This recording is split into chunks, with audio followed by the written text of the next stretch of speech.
Good morning, children.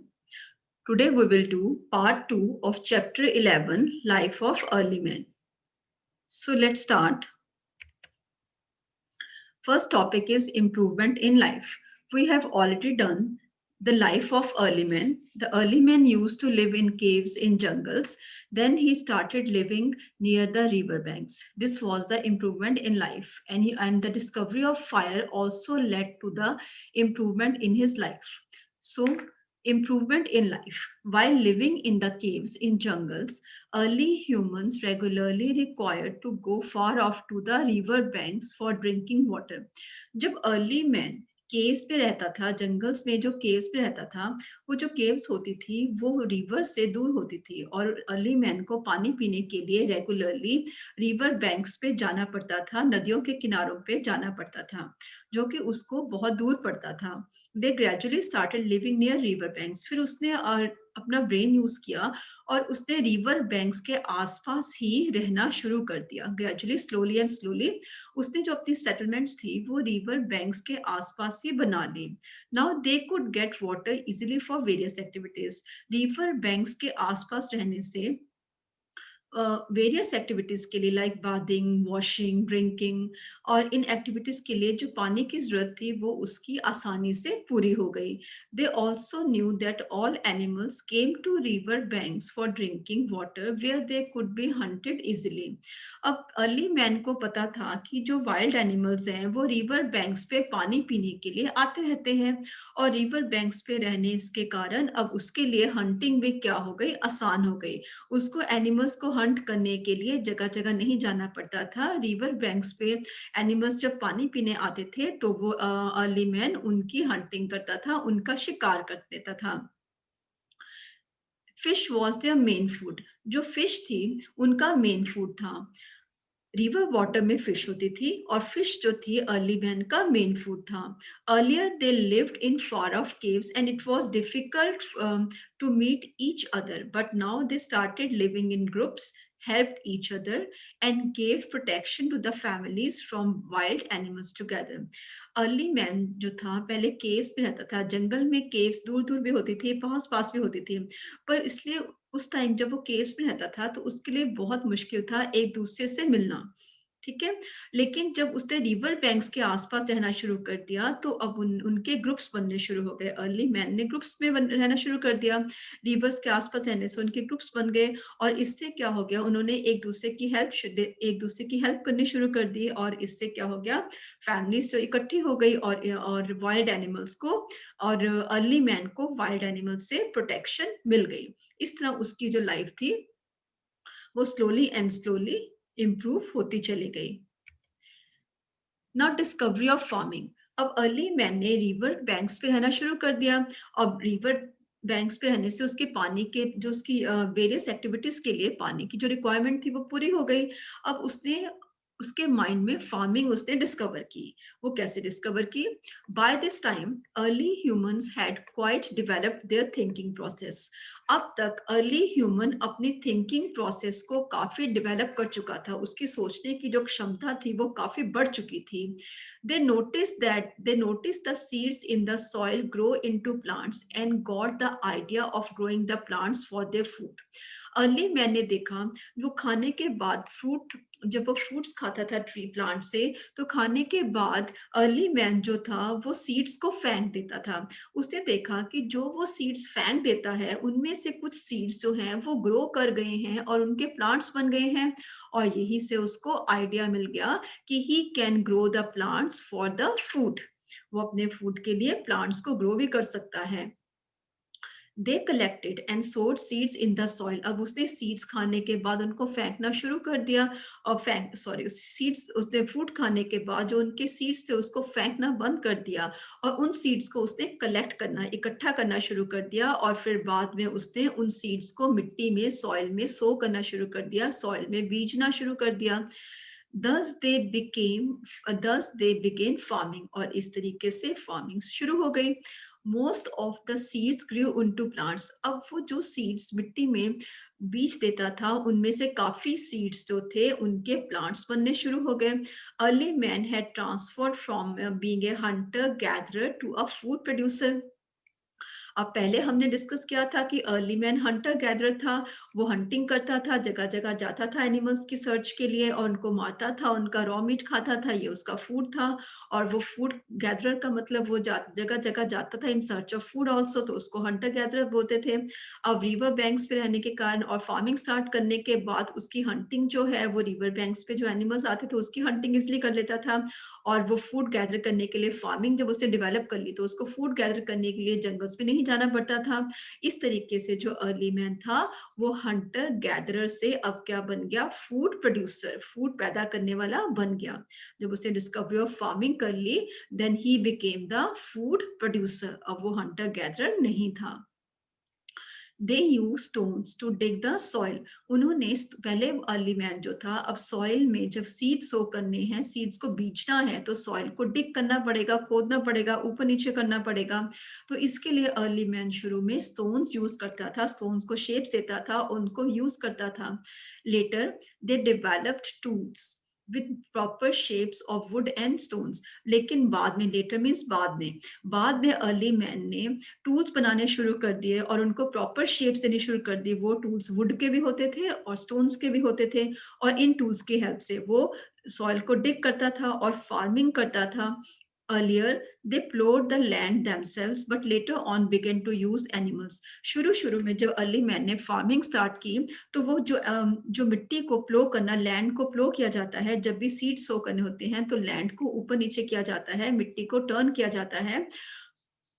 तो ये काम अर्ली मैन पहले खुद ही करता था, ठीक है, लेकिन स्लोली स्लोली उसने फिर जो फार्मिंग थी उसमें अलग अलग एनिमल्स को यूज करना शुरू कर दिया। रियरिंग एनिमल्स, रियर का मतलब पालना, अब उसने एनिमल्स को पालना शुरू कर दिया। अब रिवर बैंक्स पे रहने के उसको बहुत फायदे हो गए थे, अब क्योंकि उसकी लाइफ सेटल्ड हो गई थी। Rearing animals, animals को पालना. Along with farming, early humans started taming animals like hen, goat, cow, and sheep. Sheep, goat, pig, donkey were domesticated by early humans.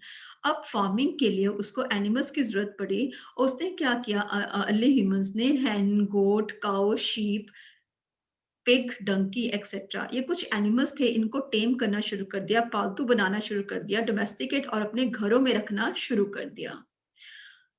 In animals से उसको बहुत फायदे हुए। They started using these animals for different works like obtaining milk, eggs for carrying them and things. अब ये animals से वो अलग अलग तरह के वर्क करवाता था, जैसे कि काऊ और गोट से उसको मिल्क मिलना शुरू हो गया, हैन से उसको एग मिलने शुरू हो गए और डंकी को वो यूज करता था अपना सामान लेके जाने के लिए एक जगह से दूसरी जगह पर, और उसके ऊपर खुद भी बैठता था वो एक जगह से दूसरी जगह जाने के लिए। They use the bullock to plough the field and dogs for security from wild animals for hunting. और धीरे धीरे उसने बुलक भी पालना शुरू कर दिया, बुलक को भी डोमेस्टिकेट करना शुरू कर दिया। बुलक होते हैं बैल। और अब पहले वो फार्मिंग के लिए खुद फार्मिंग करता था, अब उसने फार्मिंग में बुलक को है जो बैल हैं उसको यूज करके उसने अपने फील्ड को, खेतों को प्लो करना शुरू कर दिया, खेतों की मिट्टी को अपसाइड डाउन करना शुरू कर दिया। और डॉग्स को वो यूज करता था अपनी सुरक्षा के लिए, सिक्योरिटी के लिए, अपनी सुरक्षा के लिए from wild animals. Early man dogs को अपनी वाइल्ड एनिमल से अपने आप को सेफ रखने के लिए यूज करता था और डॉग्स को वो हंटिंग के टाइम भी अपने पास रखता था, क्योंकि डॉग्स की जो बार्किंग साउंड से हंटिंग की जाती थी उसके लिए safe. With every improvement, life became better for early humans. जैसे जैसे अर्ली मैन डिस्कवरीज करता गया उसकी लाइफ इंप्रूव होती गई और डे बाय डे उसकी लाइफ क्या होती गई, बेटर। फायर से discovery of fire, discovery of farming, settlement near the river banks, rearing of animals, all these improvements they make the life of early man better. The settled life gave them some free time. अब early man जब river banks के आसपास रहना शुरू हो गया तो उसकी लाइफ अब हंटर गैदरर की नहीं थी, अब उसने एक सेटल्ड लाइफ जीनी शुरू कर दी, एक जगह पे रहना शुरू कर दिया, अब वो जगह जगह घूमना उसका कम हो गया और इससे उसका जो टाइम था वो बचना शुरू हो गया और उसको फ्री टाइम मिलना शुरू हो गया। दे एंजॉयड सिंगिंग एंड डांसिंग, और अपने फ्री टाइम में अर्ली मैन गैदरिंग्स करता और सिंगिंग और डांसिंग से वो अपनी रिक्रिएशन करता था। They painted pictures on the walls of the caves, और ये भी पाया गया है कि अर्ली मैन जो था अपनी केव्स पे जब वो रहता था तो वो अपनी केव्स की वॉल्स को पेंट भी करता था। You can see in the picture also. The growth of crops led to the need of cooking and storing grains.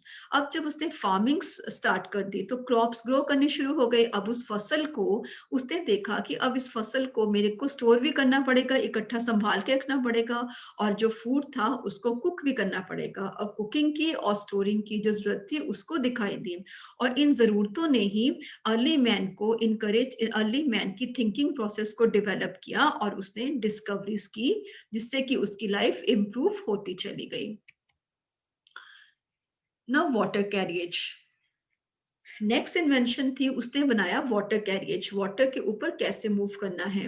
It is believe that early humans learn to travel on water before the invention of the wheel.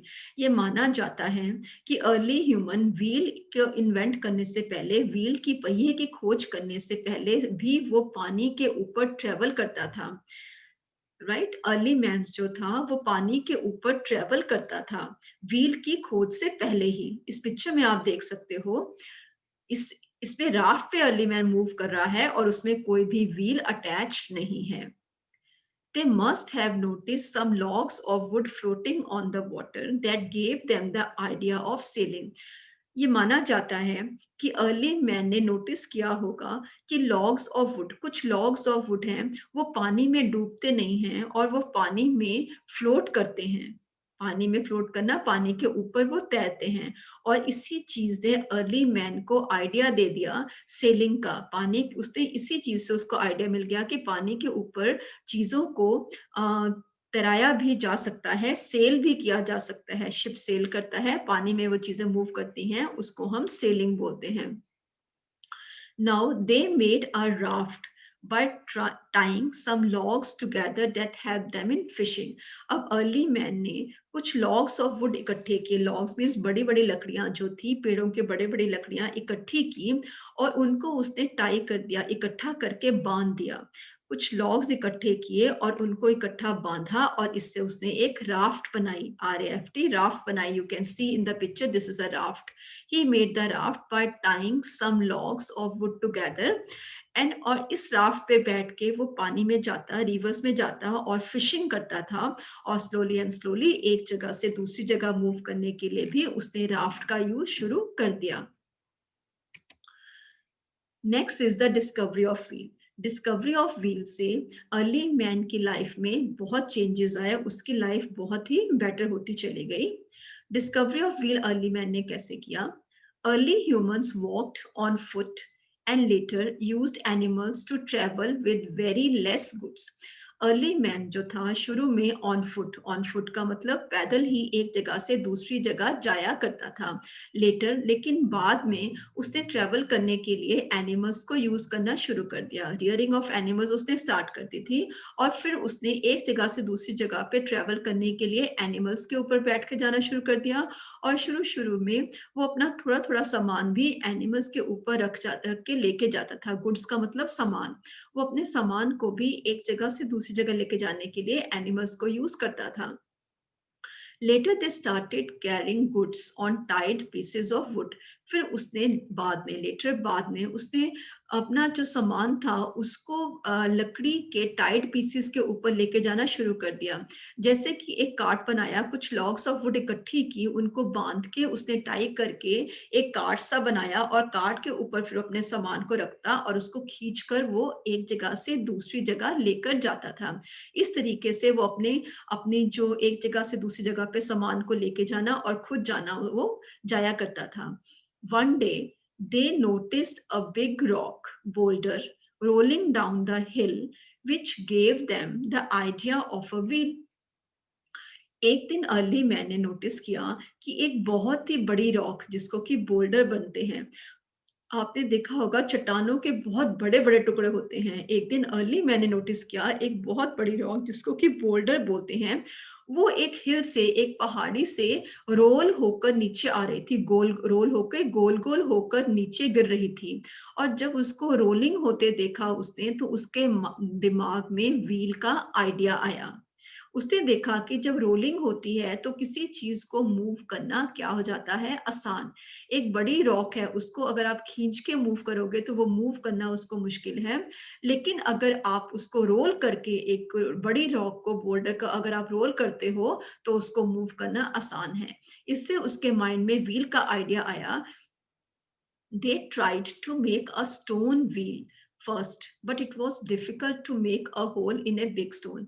अब उसने एक बड़े से stone से stone wheel बनाने की कोशिश की। उसने स्टोन को शेप देके उसको व्हील बनाने की कोशिश की, उसको गोल राउंड शेप देने की कोशिश की। लेकिन जो पत्थर था, पत्थर में होल बनाना क्या था, मुश्किल था। एक पत्थर को तोड़ के, बड़े स्टोन को तोड़ के होल बनाना, व्हील बनाने के लिए बीच में होल बनाना मुश्किल था। Then they tried making wheel with a wide stem of the tree.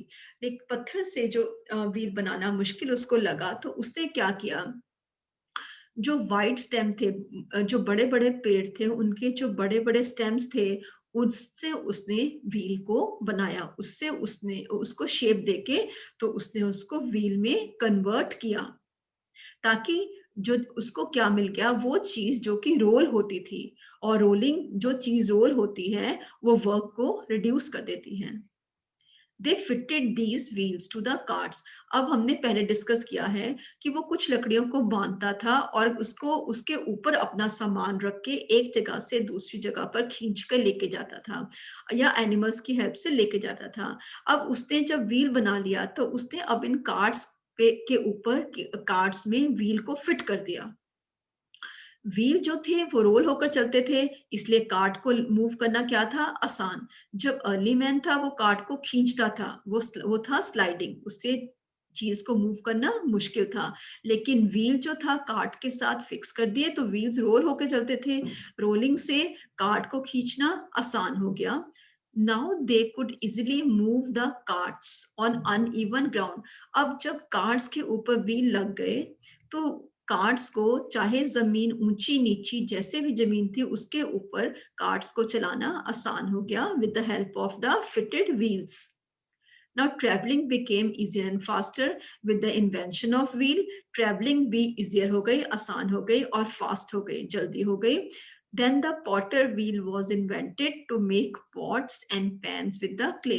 Slowly and slowly early man ने potter wheel भी बना लिया, जिससे कि जो potter है मिट्टी मिट्टी के pots और pans बनाता है। पॉटर व्हील वो टूल है जिससे कि एक पॉटर मिट्टी के पॉट्स, घड़े, पैन वगैरह ये चीजें बनाता है। अर्ली मैन ने भी फिर स्लोली एंड स्लोली व्हील की इन्वेंशन के बाद पॉटर व्हील भी बना लिया। Much later, they must have observed that the jungle fire usually left burnt products behind it. अब इसके बाद अर्ली मैन ने देखा, अर्ली मैन जंगल में रहता था और जंगल में जो फायर थे वो लगते रहते थे। अर्ली मैन जंगल फायर देखता था और उसने देखा, जब जंगल में फायर हो जाता है, जंगल में जब आग लगती है, तो उसके बाद बहुत सारी चीजें बाद में जली हुई बच जाती हैं। जंगल में आग के बाद में क्या बचता था, जली हुई चीजें।